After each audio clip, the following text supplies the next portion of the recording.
Happy Halloween, everyone! Turkey and King and I are out for our Halloween walk here, and I thought I would share a spooky pet sitting story with you guys. Before I get into that, hit the subscribe button to stay up to date with my weekly content about being a full-time professional pet sitter and pet business owner. So I often take care of a little teacup chihuahua that lives just right around the block from where we're walking right now in a beautiful, like over 100-year-old home. And when I went to the very first meet and greet, this guy told me all about how he spent the last 30 years renovating the home and just how proud he was of it. And he told me all about the history of the home and the people that used to live there. And when I stayed there for my very first pet sitting stay with little Otis, he had this wingback chair in the corner of the dining room.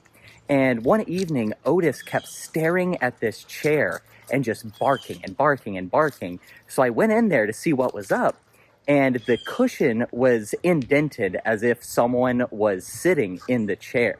And as soon as I noticed that, the cushion rose up as if someone had stood up out of the chair, and then I heard the floor creak in the dining room as if someone was walking across the room, and then the light flickered in the hallway across the way there.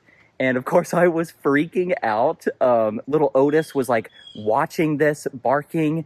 So I immediately called Otis's dad to tell him what had happened, and he just laughed and said, "Oh yeah, the lady that designed and built the house actually died there, and she makes herself very known to everyone that stays in the home, and she's very friendly.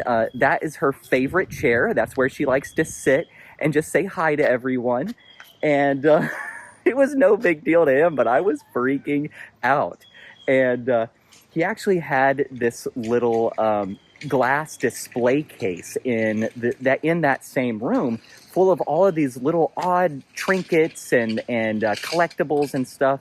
And he told me on that phone call that all of the stuff in that display case belonged to her, and that it was very important to him through the renovation process that those things stayed in the home for her. And, a lot of pet sitters would probably never go back to a house like this, but I love stuff like this. So I go back every time he requests me to take care of Otis. I also just love Otis. And I always say hi to her. She says hi to me, and we just go about our merry way. So this is just one of several haunted houses that I have taken care of over the years. Tell me about your spooky pet sitting stories down in the comments below. I'm Doug the Dog Guy. This is Turkey Bird.